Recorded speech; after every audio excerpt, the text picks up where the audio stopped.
Hi, welcome back to my channel. My name's Laura and I post about books, and I'm here to talk about some winter reads. I'm at home right now at my parents' place for the holidays, and I've got a lot of my books that I have read and didn't want to take with me to Winnipeg here, so I am just going to talk about some books that I think would be great for winter and that I read in the winter and really enjoyed. I'll probably just read the blurb, talk a bit about why I liked it, and hopefully get some good recommendations for the time of year. Alright, so the first book I want to talk about is The Princess of Burundi by Kjell Eriksson. This is a Swedish crime novel, and winner of the Swedish Crime Academy Award for Best Crime Novel. It basically follows a family whose father goes missing one night over the holidays, and sort of this mystery ensues. Yeah, it's just really atmospheric. Again, it's set around Christmas time and it's set in Sweden, so it's very snowy, very dark. You feel that sort of claustrophobia that comes with winter. And yeah, it's a really interesting story about this family and this strange event, and sort of trying to figure out why he's gone missing, what's happened there. There's lots of elements that come into it. But yeah, I just think it's great for winter. I think the cover speaks for itself in that aspect.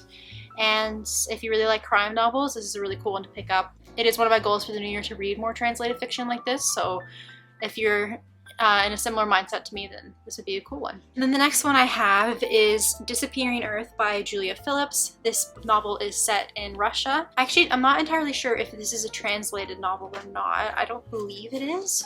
No, I don't believe it's a translated novel. Basically, it's about these two sisters who go missing and about what happened to them and the case, and trying to figure out what happened to the girls. One August afternoon, two sisters, Sophia, 8, and Alyona, 11, go missing from a beach on the far-flung Kamchatka Peninsula in northeastern Russia. Taking us through the year that follows, Disappearing Earth enters the lives of women and girls in this tightly knit community who are connected by the crime. A witness, a neighbor, a detective, a mother. We are transported to vistas of rugged beauty, open expanses of tundra, soaring volcanoes, dense forests, the glassy seas that border Japan and Alaska, and into a region as complex as it is alluring, where social and ethnic tensions have long simmered, and where outsiders are often the first to be accused. In a story as propulsive as it is emotionally engaging, Julia Phillips' powerful novel brings us to a new understanding of the intricate bonds of family and community in a Russia unlike any we have seen before. So that is Disappearing Earth. Again, just the setting being set in a tundra, perfect for this time of year, especially if you're like me and you live in a very snowy place.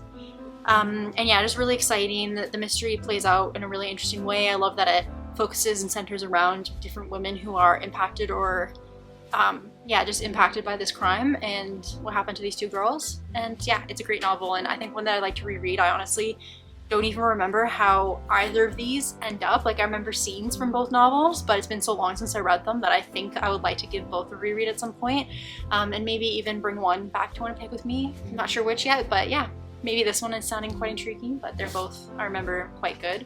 There's nothing like forgetting the outcome of mystery novels, because then it's like reading it for the first time all over again. The next I have is a horror, and that is The Death of Jane Lawrence by Caitlin Starling. I really like Caitlin Starling's work. This is the only one I've read of hers, but I have seen some really interesting other books that have come out from her that I want to check out. But basically this follows a girl who marries a doctor and is very excited to live with him, but then when she moves into his estate, she finds out there's these strange happenings going on in his house. It's basically practical, unassuming Jane Shorenfield has decided her most secure path forward is a husband in a marriage of convenience who will allow her to remain independent and occupied with meaningful work. Her first choice, the dashing but reclusive Dr. Augustine Lawrence, agrees to her proposal with only one condition, that she must never visit Linridge Hall, his crumbling family manor. Yet on their wedding night, an accident strands her at his door in a pitch-black rainstorm, and she finds him changed. Gone is the bold, courageous surgeon, and in his place is a terrified, paranoid man, one who cannot tell reality from nightmare. By morning, Augustine is himself again, but Jane knows something is deeply wrong at Linridge Hall, with the man she has so hastily bound her safety to. Soon Jane is fighting for her sanity in her life, drawn into a world of secret societies, theoretical mathematics, impossible magic, and rituals gone wrong. And now that the secrets of Linridge Hall have met her, they're not about to let her go. Set in a dark mirror version of post-war England, Caitlin Starling crafts a new kind of Gothic horror from the bones of the beloved canon. So I just think Gothic and Gothic horror in particular are just genres that are really great to read in this time of year. You know, a lot of us are stuck inside, some in old houses, some not, but it kind of gives that atmosphere of being trapped in a place, and maybe a place that's haunted in different ways. And I think a novel that's Gothic, while also great for the fall, also is good. Once you get into the winter, it's dark, it's moody, it's atmospheric, and I think I just love books that are Gothic at this time of year, and I think Gothic novels and film and everything has been seeing a huge resurgence recently, and it's definitely gotten me more interested in the genre. So yeah, there's a couple other Gothics I have on my list, but this is a recent one that I think is really great and I really enjoyed reading. Let's see, and then I have Snow by John Banville. This is a novel I read many years ago, but still sticks in my mind. It is very atmospheric, obviously. I mean, it's called Snow, so you can imagine. It's set in Northern Ireland, and it follows a detective as he tries to solve a crime. I guess I have a theme going for this video. Detective Inspector St. John Strafford has been summoned to County Wexford to investigate a murder.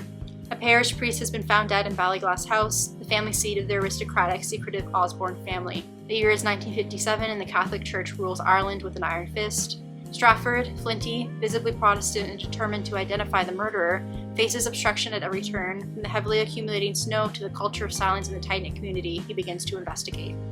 As he delves further, he learns that Osbornes are not at all what they seem. And when his own deputy goes missing, Strafford must work to unravel the ever-expanding mystery before the community's secrets, like the snowfall itself, threaten to obliterate everything. Beautifully crafted, darkly evocative, and pulsing with suspense, Snow is the Irish master John Banville at his page-turning best.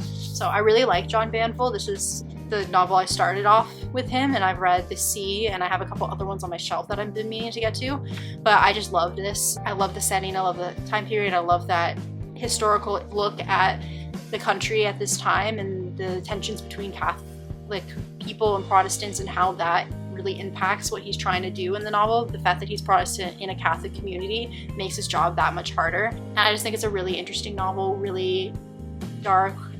So many scenes in the snow stick out in my mind, and again, this is one that I might have to take back to Winnipeg at some point, just because I'm sort of dying to read it again and also don't really remember the outcome. So yeah, helps when your brain wipes out books after a few years and you can reread mysteries. And then the next contemporary novel I have is Moon of the Crusted Snow by Wabashek Rice. This is an Indigenous author that I'm a really big fan of. I have the second one in the series that I need to read. But basically this follows an Indigenous community in northern Canada. I believe it's northern Ontario. And then the world goes through sort of an apocalyptic disaster. They lose power and the community has to rely on itself and its teachings and basically working together to survive during this time, and it's very dark and cold and uncomfortable, and I just really love this book. So the blurb says, as one society collapses, another is reborn. With winter looming, a small northern Anishinaabe community goes dark. Cut off from power and communication with no foreseeable resolution, only very few residents truly realize the community's shortfalls. When unexpected visitors arrive, escaping the crumbling society to the south, tensions rise and allegiances are divided. The harsh winter months pass slowly and the food supply dwindles as the death toll and panic rise. But the greatest threat to the survival of the reserve might come from within the community itself. So again, I'm sure you can imagine by the cover why I'm picking it for this. We're gonna pop out. Okay. It's not live, so Okay. it's fine. Okay, see you in a bit. Bye. So yeah, I'm sure you can imagine why I would pick this for this time of year, and this is one of those covers that I love. And also one of those books that I eventually want to bring home with me, because I have the other one in the series in Winnipeg with me that I've been meaning to read, and I want to have eventually them together. But yeah, great book. I remember this one so clearly, and I do actually remember what happens in this one, so that maybe that tells you something, but I wouldn't take that too much to heart because, you know, how memories are. But yeah, great book. And then the last sort of contemporary book I have on this list is 8 White Nights by Andrei Asimov. This is sort of a callback to the classic by Dostoevsky, White Nights. I actually just read that book. Another great one to read this time of year. Basically follows a man who's in sort of an unrequited relationship with this woman he meets on the street, and they have this back and forth dialogue sort of exploring who each person is. And that's basically the premise of this novel. Is it's 8 nights. These two people meet at I believe it might be a New Year's or Christmas party, I'm not entirely sure, but he's sort of enamored with her, but there's maybe this feeling that she doesn't necessarily feel as strongly as he does, but they enter in this sort of relationship where they have these really cerebral discussions as they spend these 8 nights together. Yeah, so a young man goes to a Christmas party in Upper Manhattan where a woman introduces herself with 3 simple words: I am Clara. Over the following 7 days, they meet every evening at the cinema. Overwhelmed yet cautious, he treads softly. The tension between them builds gradually, marked by ambivalence, hope, and distrust, culminating in a final scene on New Year's Eve charged with magic and passion. Andrea Asaman yet again explores human emotion with uncompromising accuracy in this piercing new novel. Eight White Nights is a brilliant performance from a master prose stylist. So yeah, really great introspective novel. It's sort of slow, one of those books that I would say plot-wise, not a lot is going on. It's a lot more about their thoughts, their conversations, their sort of introspection. So yeah, it is a really slow read, but I think it's really interesting, and I do remember really enjoying my experience with it. And again, I don't really need to explain, I think, why it's good for winter. It's just sort of right there in the title. And then I have some classics that I want to talk about, because I do think the winter is a great time to sit down with a classic. You know, you're stuck inside. Sometimes I find I tend to tackle some of the bigger ones on my lists during this time of year, just because it just makes sense. And the first one I have is The Complete Ghost Stories by Charles Dickens. And this is one of the Wordsworth editions, and it has quite a few of his ghost stories in here, including A Christmas Carol. And I just really love Dickens' work. I know it's sort of dense and not always the most exciting thing to be reading, but I really like, especially this time of year, reading Christmas-related ghost stories. You know, I love The Christmas Carol, and there's some other really interesting ones in this collection that I think are quite good and not talked about a lot, or not that I haven't heard about a lot. So I think this is a good one to pick up this time of year. You know, you can read a story here and there, and just really interesting, and a great book, I think, for the winter. And the next one is one that I just finished the audiobook with, and that is Pride and Prejudice by Jane Austen. This is one of my all-time favorite classics. I'm a big Jane Austen girly, big fan of this novel and every accompanying movie, show, whatever else. I recently listened to the audiobook by Kate Beckinsale, and I really love the way that she narrated that one. So if you're looking to listen to it, I would definitely look for that version. I quite loved. But I just think it's a perfect novel for this time of year. It's cozy, it's sweet. I don't know, I love it so much. And I always find myself picking it up around Christmas. And then another one in that same vein is Wuthering Heights by, I don't know why I need to look at it. It's Emily Bronte. Emily Bronte. I've got two Brontes here actually, but yes, this is The Wuthering Heights. Again, lots of people are talking about it right now with that movie coming out in the new year. I'm going to be seeing that. I'm curious, but just a great Gothic novel. I will caution that the first time I read it, I didn't enjoy it, and I think it's because I went into it because the way people frame this a lot is that it's a love story, but it's not. It's more of a tragedy. There's love in it, but it's a tragic love, and I just love the way that this story is framed. And this is actually my copy from when I was in university. I have another one, but this is just the one I picked up off my shelf, and I just really loved getting to study it in school, because I think I was able to develop a new appreciation of it and what the story was actually trying to do. So I enjoyed it a lot more the second time, and then I read it a third time last year, I think, around this time, and just loved it even more. So yeah, great novel, great for this time of year. Again, I just think the Gothic is a really great choice. And with it coming out soon, if you haven't read it yet, now would be a great time. Oh, and I forgot. We'll just throw it in here, but not a classic, but I think maybe a modern classic, and that is Atonement by Ian McEwan. This follows the story of a family living in post-World War I Britain. I think it's the 1930s this starts out, and there's a young girl who thinks she sees something and thinks she understands what it is and what it means, but doesn't really, and it causes this chain of events that ends in tragedy for a lot of characters. So the blurb for this one is, on the hottest day of the summer of 1935, 13-year-old Bryony Tallis sees her sister Cecilia strip off her clothes and plunge into the fountain in the garden of their country house. Watching her is Robbie Turner, their childhood friend. By the end of the day, Robbie and Cecilia will have crossed a boundary they had not even imagined at its start, and Bryony will have witnessed mysteries and committed a crime that resonates through the war and through the characters' entire lives. I think it's great for this time of year. Again, a really introspective novel, a really sad novel. Even the movie, I love that movie, but it is one that I don't want to watch all the time just because it makes me cry every time. I won't give any spoilers if you haven't read this, but I think a lot of people have seen the movie and haven't necessarily read the book, and I think the book is so excellent and really goes into more detail. And yeah, just a great book, and I think now is a good time to read it because we're all at home thinking, I don't want to say we're all at home thinking sad thoughts, but it is hard being stuck inside.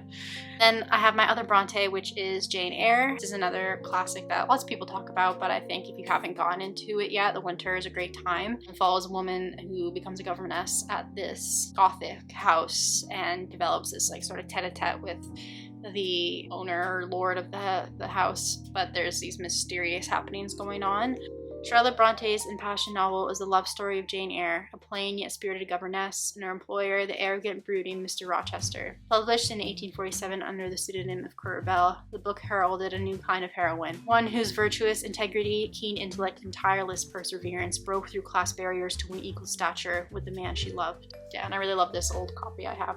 I might actually bring this one and take with me too, because I feel like it'll fit in my bag. You know, as I already have a list, apparently, and I just don't have that much space in my luggage. And the next one is another Gothic, and that is The Woman in Black by Susan Hill. Follows a lawyer as he travels to an estate to, I think, basically finalize the estate after the lady of the house has passed away. And strange happenings again are happening in this kind of Gothic house stuck out, I think, in the moors. So Arthur Kipps, a junior solicitor, is summoned to attend the funeral of Mrs. Alice Drablow, the sole inhabitant of Eelmarsh House. The house stands at the end of a causeway, wreathed in fog and mystery, but it is not until he glimpses a wasted young woman, dressed all in black, at the funeral, that a creeping sense of unease begins to take hold, a feeling deepened by the reluctance of the locals to talk of the woman in black and her terrible purpose. So yeah, it was a really great, fun read. I read it on the plane, basically in one sitting, and I'm quite curious to see the movie with Daniel Radcliffe in it. I've heard that it's good, but we'll see. Be hard with horror movies, but if you have seen it, let me know if you like it, if I should put it near the top of my list, because there's always a million movies I say I'm gonna watch and don't get to. And the last one is a book that I am currently reading, but I'm right at the end, and that is Titus Grown. I have the full Gormenghast trilogy in this copy here. I am doing the slow read with Jess from Sunbeam's Dress. She has a channel here on YouTube, and she has her account called The Unseen Review, where she's doing these slow reads, and I think that's been a really interesting way to read this book, and I liked having that extra context and the sort of analysis of each chapter. So really cool, definitely follow her, I love her. But this is one that is very Gothic, very fantastical and interesting, and I think unlike any other fantasy that I've ever read before. I love all the characters, they feel so real and fleshed out, and I just think it's perfect to sit down and read this in the winter with a cup of tea and a fire going maybe, or a fireplace on the TV as I do. And yeah, I absolutely love this. Basically, if the first novel follows Gormenghast Castle and its collection of very eccentric characters after the birth of the heir, Titus Grown. Basically, he's just a baby in this, but it follows the characters, and they're very, everything that happens is very much orbiting the event of his birth. And yeah, it's just, I don't even know how to describe it in more detail than that, but I'm really, really loving it. I'm glad that I came across this. This is the great thing I think about following different people with different reading tastes on YouTube, because you find things that you never would have encountered before or heard of before. And yeah, I definitely have a new appreciation and love for Peake's writing and want to explore more. So I think that's really cool, and I'm excited to get through all 3 volumes. I'm near the end of the first one, and then yeah, I'll be reading the other 2 throughout the new year. So those are basically all the novels that I have today to recommend. There's so many great books that you can read this time of year. I just think it's a great time for reading. I think a lot of us need that escape into some fantastical worlds or lands. We're trapped inside in the dark and the snow, and you know, we're not going out as much. We're all, you know, thirsting for sunlight, and yeah, so I think yeah, a great time to get lost in these stories. And I just think it's really fun that the Gothic is so popular right now, and I was happy to make it sort of a central theme for this, but also some other ones, lots of mysteries and thrillers in here. And I would love to hear what books you think would be great for this time of year. I'm always looking for recommendations, and if you're not subscribed already, please hit subscribe, and thank you if you made it to the end of this video, and I will see you soon in the next one. Bye!